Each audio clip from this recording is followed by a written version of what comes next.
Tengo en mis manos esta réplica de la bellísima Dama de Baza. Todavía desconocemos mucho de los íberos, el principal pueblo peninsular a la llegada de los romanos. Hoy nos acercaremos a sus guerreros, a sus diosas y sus príncipes. Bienvenidos a Arqueomanía.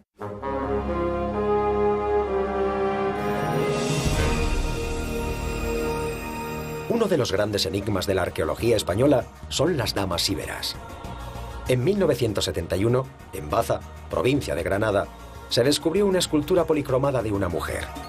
Vestía ropas de color y tras un primer examen, los expertos se percataron de la importancia del hallazgo.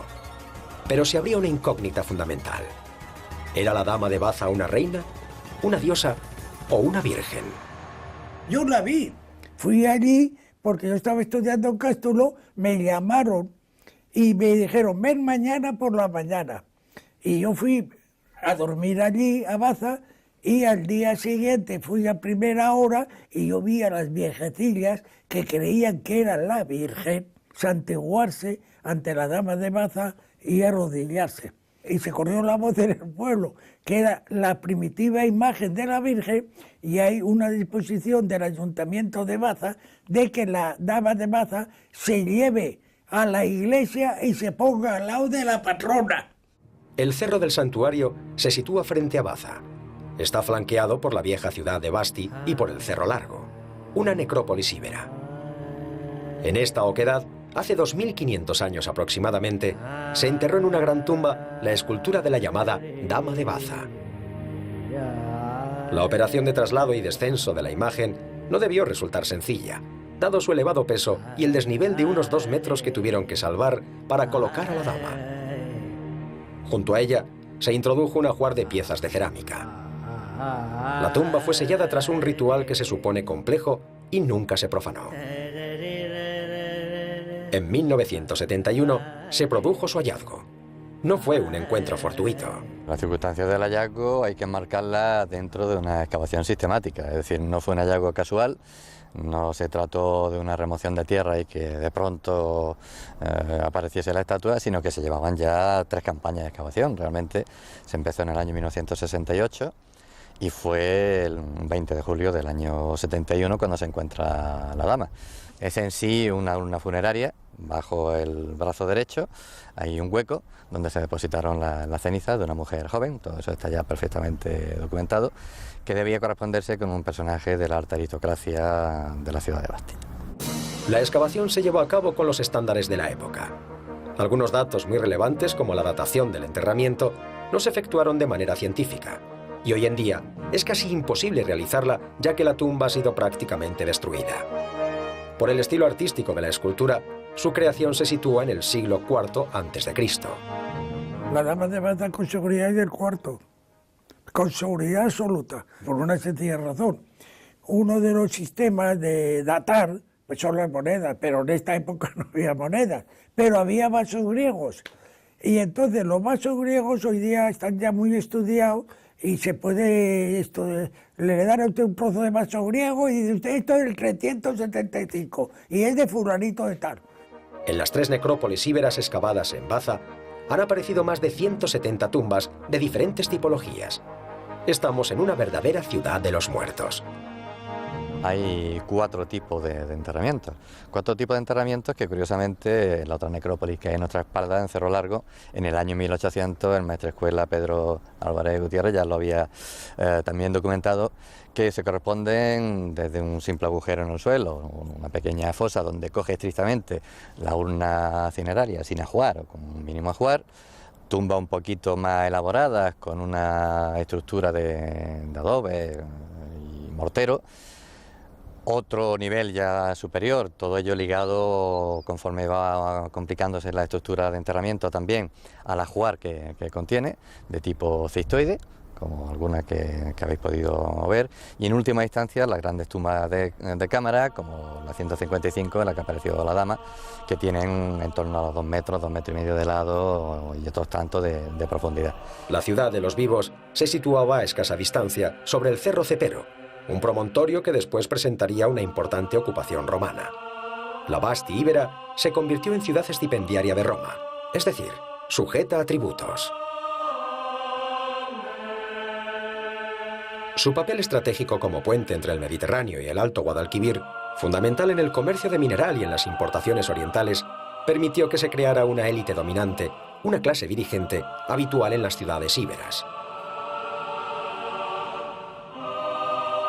Pero el problema arqueológico es que las necrópolis de Baza han sido expoliadas. Para hacerse una idea correcta de lo que pudo ser la ciudad íbera de Basti, debemos desplazarnos unos kilómetros al norte. Frente a la ciudad de Jaén, en una meseta de 6 hectáreas de superficie, un equipo dirigido por Arturo Ruiz está llevando a cabo la excavación sistemática de una ciudad íbera antigua. Pero Puente de Tablas alcanzó su esplendor en torno al siglo V. Los restos de su poderosa muralla nos dan la primera pista de la importancia del enclave. El equipo se está centrando en el estudio de un palacio. La ciudad estaba dirigida por una dinastía principesca.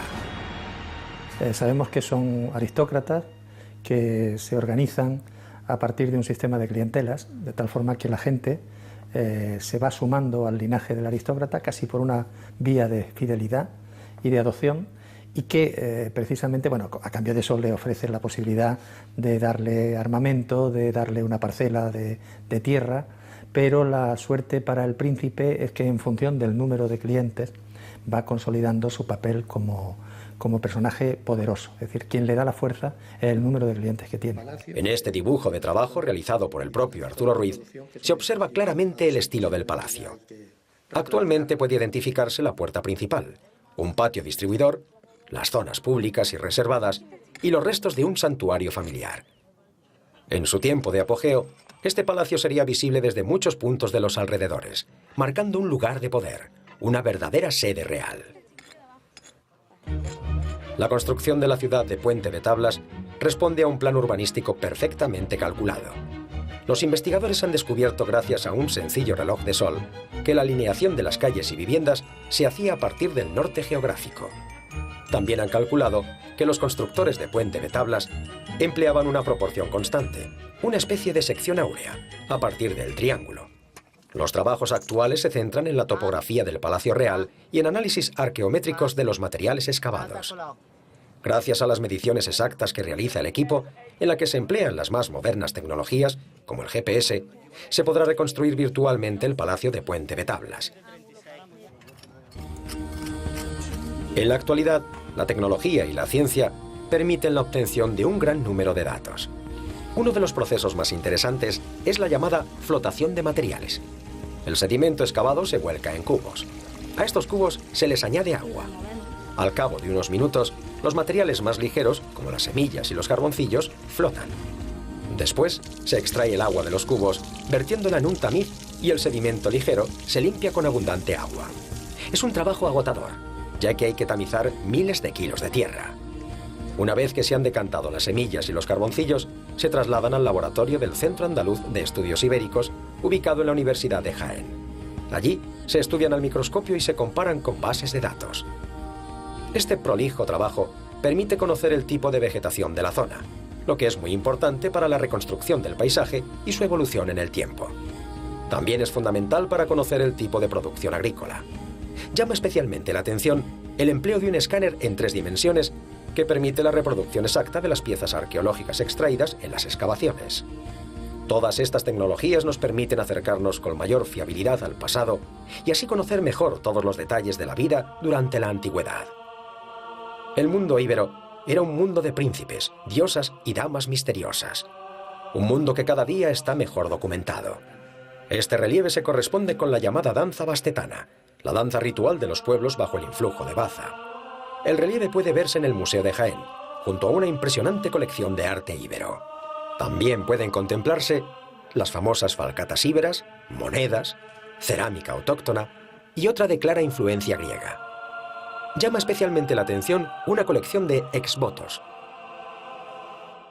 Pero sin duda, la escultura es la manifestación artística que más y mejor información nos da sobre las élites íberas. Como ha quedado constatado por diferentes estudios, la dama de Baza sirvió de urna funeraria. Los íberos incineraban a sus muertos y luego los depositaban en jarrones de cerámica o dentro de esculturas. La dama de Baza parece un caso aislado, pero dentro del Museo de Jaén encontramos una urna cineraria tallada en la piedra. Una loba abraza un arca en la que fue depositado un difunto. Su función es la misma que la de la Dama de Baza, pero su iconografía nada tiene que ver. La escultura de los conjuntos del Pajarillo o de Cerrillo Blanco nos muestra una élite, un conjunto de guerreros, de señores, que ocupan los más altos escalafones sociales. El bestiario de alguna de estas tumbas es sencillamente sobrecogedor.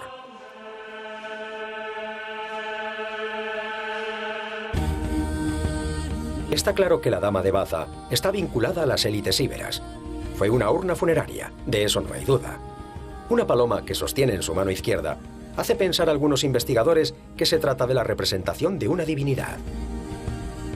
Su enigma seguirá despertando la imaginación de las miles de personas que visitan el Museo Arqueológico Nacional. A 500 kilómetros, en Baza, la necrópolis íbera que la cobijó durante 2500 años puede esconder todavía alguna pista de indudable valor. El tiempo dirá. Los textos íberos, todavía sin descifrar, pueden ser la llave.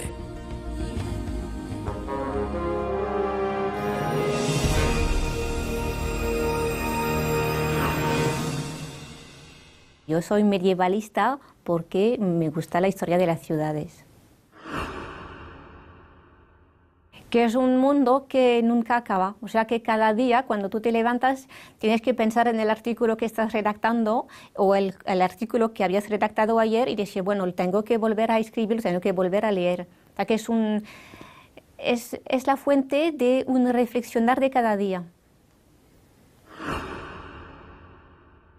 Ser humilde, reconocer que podemos engañarnos, ¿no?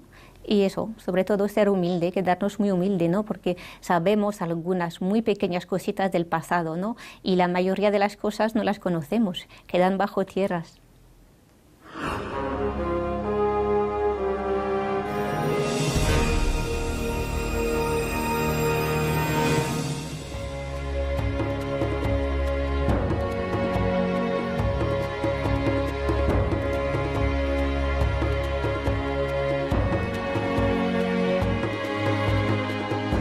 Resulta apasionante descubrir cómo vivían algunos de los homínidos que nos precedieron. Atapuerca se ha hecho famoso, pero existen en España otros yacimientos de primera magnitud internacional. Hoy visitaremos Cueva Negra, un abrigo habitado por homínidos de hace casi 900.000 años, que ya utilizaban el fuego, según prueban los extraordinarios descubrimientos de esta última campaña de excavación. La Cueva Negra se encarama sobre la garganta del río Quípar, o Estrecho de la Encarnación, cercano a Caravaca de la Cruz, Murcia. La extraña construcción de la Cueva del Rey Moro domina amenazadora el paisaje. Mitad caverna, mitad castillo, nos dicen que fue utilizada como puesto de recaudación de impuestos del viejo camino real hacia el Reino de Granada. ¿Quién sabe?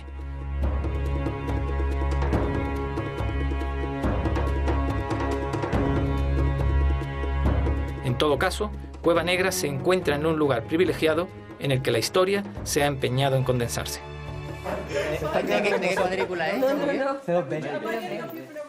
Vivimos la emoción de un posible hallazgo humano en Cueva Negra. Un estudiante, excitado, se dirige hacia el maestro para enseñarle una pieza que acaba de limpiar en la criba. Es un diente en perfecto estado de conservación, que aunque parece humano a primera vista, resulta probablemente ser de un primitivo macaco. Macaco, probably macaco. Monkey, some sort of monkey. ¿Puedes poner una idea, tú? ¿Es el macaco? ¿De qué tipo de mono? Macaco. Pero quizás es un poco grande para el macaco, ¿no? Aquí tenemos el problema, si puede haber o no Terropithecus. Pero prefiero no hablar de esto hasta que no tengamos datos más contundentes. También algunos macacos son grandes. No. Venga, vamos a meterlo en bolsa. I'll have to take a picture of that later.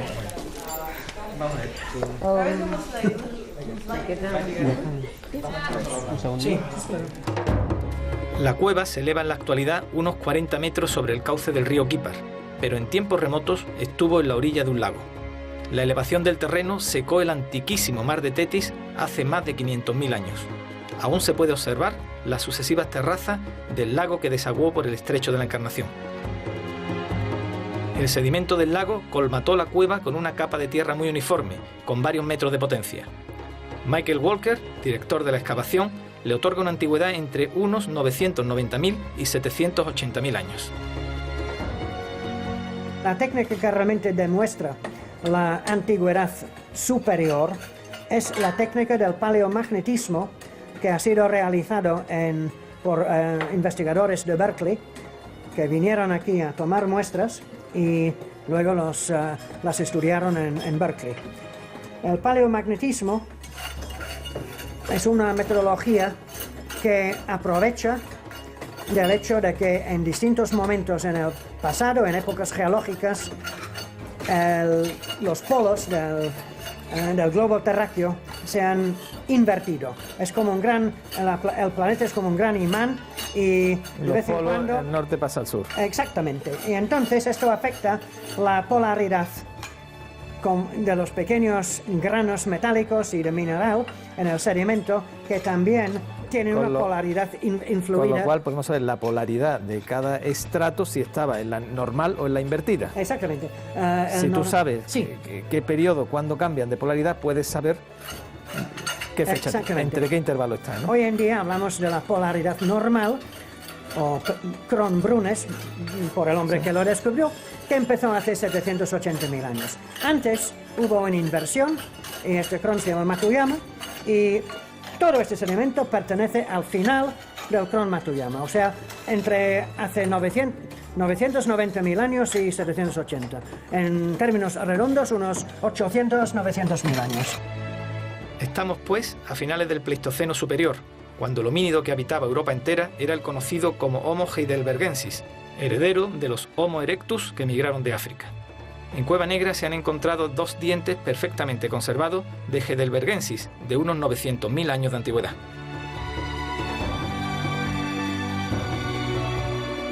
Cueva Negra arroja 2 importantes sorpresas. En teoría, en esa época, la humanidad tan solo tallaba sus útiles de piedra con una técnica conocida como achelense. En Cueva Negra ha aparecido una formidable hacha de mano de este estilo, que con sus más de 800.000 años es la más antigua de todas las aparecidas en Europa. Tenerla en las manos produce una singular emoción que me acerca a nuestros ancestros.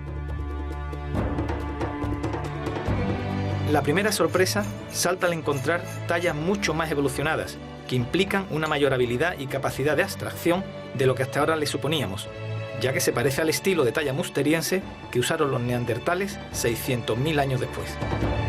La industria de la Cueva Negra, de elementos pequeños, lascas pequeñas, tiene la particularidad de que tienen el filo retocado de forma muy fina para servir como implementos cortantes o punzantes, o incluso raspantes, como estas que se llaman babosas, porque parecen babosas de jardín. Todos son típicos normalmente del musteriense. Lo llaman musteroide porque se ocurre hace 800.000 años, cuando ya no se habla normalmente del musteriense. Los homínidos acumularon los restos de los animales que componían su dieta, sobre todo micromamíferos, aves y algunos animales grandes, como rinocerontes, ciervos gigantes o bisontes.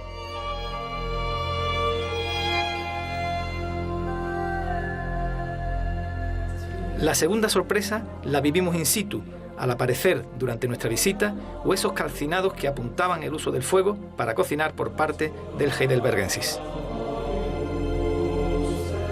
Muy interesante. Mira, a ver. Nos estamos acercando al horizonte gris y están saliendo huesos quemados. Uy, uy, uy. Huesos quemados. ¿Qué tipo de huesos son? Bueno, ¿Pudieran ser? bien de micromamífero o de ave. Bueno, si están carbonizados, pudiera ser algo natural o puede ser claramente acción del hombre, ¿no? Muy bien. Y a guardarlos. Pues evidentemente, yo creo que el hombre sí tenía el uso del fuego y aunque no tenemos hogares aquí, pues desde luego estamos viendo de vez en cuando huesos con características de haber sido quemado, y entonces esto es prueba de que el hombre estaba aquí y que estos huesos no están aquí simplemente porque algún carroñero o alguna ave rapaz los ha depositado en la cueva. Bueno, pero en la cronología de esta cueva significaría que el fuego entonces se usa mucho antes de lo que hasta ahora teníamos probado, ¿no? Creíamos. Posiblemente es uno de los yacimientos con testigos de fuego más antiguos de Europa. Porque hasta ahora más o menos era hasta 500.000 años donde se creía que había fuego, ¿no? 500 y Sí, pico algo mil. así, sí. Y esto significaría retroceder al menos 300.000 años. Y a mí no me sorprende, porque el hombre tenía que comer estamos en un periodo interglacial ahora, pero en invierno aquí hace un frío, En aquella época. hay escarcha, heladas en periodo interglacial. Así que, Por tanto, esta cueva nos permitiría afirmar que los homínidos, en aquel caso Homo heidelbergensis, ya manejaba el fuego hará unos 800.000 años. sí, además sabemos que estaban en épocas frescas del año. Pero aún se necesitaban pruebas más concluyentes que confirmaran el uso del fuego. Los formidables hallazgos de esta campaña 2011 las han por fin proporcionado.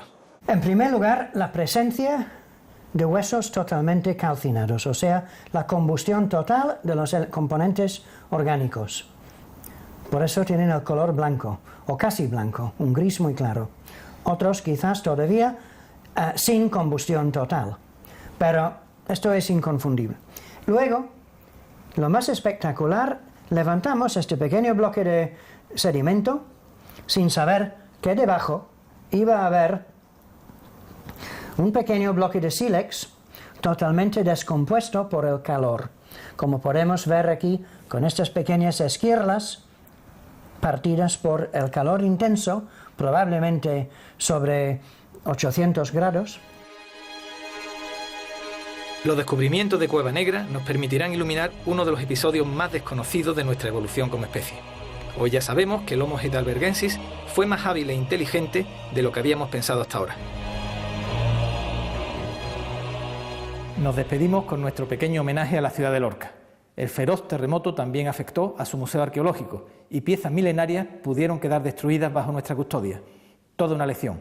No somos nada ante una naturaleza enfurecida.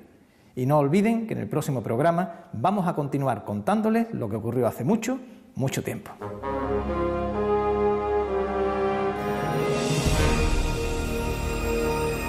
El 11 de mayo de 2011, la localidad murciana de Lorca sufrió una serie de terremotos originados por una falla. Los efectos fueron devastadores. Causaron una decena de muertes y numerosos daños muy graves en edificios y mobiliario urbano. La pérdida fundamental fueron las vidas humanas segadas, los heridos y la forzosa demolición de viviendas. La ciudad convive todavía con ese dolor y trata de recuperarse con entereza y dedicación. Los efectos terribles de la serie de temblores han dejado muy dañado el patrimonio histórico de Lorca. Iglesias, la vieja puerta de la ciudad, casas nobles. El Museo Arqueológico de Lorca también sufrió el seísmo. Se encuentra en una de las zonas más afectadas. Hoy en día está apuntalado. Tras un primer vistazo a sus salas, nos recorre un escalofrío. Me cogía un pilar cerca de donde estábamos, ¿no? Los ordenanzas también estaban... Y bueno, pues vimos caer escombros, bueno, no escombros no, fundamentalmente todos los cielos rasos de donde estábamos, se movía el edificio, fue como una especie que te levantan y te tiran. Y luego, una cosa sorprendente, salía de la junta de dilatación de los dos edificios que estábamos cerca, salía tierra, que parecía como si hubiera habido un incendio, ¿no? El edificio nuevo, el anejo del viejo museo, ha sido el que más desperfectos ha sufrido, al estar construido sobre pilares y carecer de muros gruesos, como el edificio antiguo. Bueno, el edificio es un edificio que está unido en dos partes. Tiene una parte que es antigua, del 17, y una parte que se añade, digamos que como zona de servicios. Esa parte es la que ha sido más afectada, tiene algunos pilares que están mal y sobre todo toda la tabiquería de la primera planta. Están afectados despachos, salón de actos, laboratorios, etc. Y también se ha visto afectada la zona de exposición, fundamentalmente elementos museográficos, vitrinas, componentes que explican un poco las colecciones y luego las piezas, que también hay varias piezas que se han visto afectadas. Esta fotografía sobre un pilar corresponde a una réplica de una escultura ibera situada en este mismo pedestal. Hoy está destrozada. En el suelo se aprecia todavía la muesca que produjo el impacto. En esta sala, una vitrina movida por la embestida se desplomó sobre las vitrinas cercanas. En cambio, en la misma sala, una escultura de San Jorge cayó y no sufrió el menor daño. Como este capitel, que permaneció milagrosamente sobre su pedestal, o esta gran vasija, que resbaló desde su base al suelo y no sufrió rotura alguna. Las vitrinas que carecían de patas y tenían unas baldas más estrechas son las más perjudicadas. La mayor parte de las piezas que albergaban cayeron y se destrozaron. Bueno, tenemos ya hecho todo el inventario de piezas que se han visto afectadas. Hay en torno a unas 150 piezas, más o menos. Y hay de todas las culturas y de todos los materiales. Hay vidrio, hay metal, hay fundamentalmente cerámica, hay de todos. También hay monedas que están afectadas, porque aunque la moneda no se vea, pero está rayada. Y luego también se han afectado piezas que tenemos en los almacenes visitables. El museo ya tenía bastantes piezas que no estaban expuestas permanentemente, y en unos armarios que había, que se podía acceder tanto investigadores como personal que lo solicitara, se han volcado varios armarios y se han visto también piezas rotas y afectadas. Gracias al trabajo del equipo del museo y a la colaboración de diferentes instituciones, las piezas están ya en proceso de restauración. Pero Lorca necesita que el edificio que alberga el Museo Arqueológico vuelva a ser seguro y pueda abrir al público. Las impresionantes colecciones que posee merecen la pena. Y la ciudad de Lorca, un ejemplo de valentía y superación, lo merecen mucho más.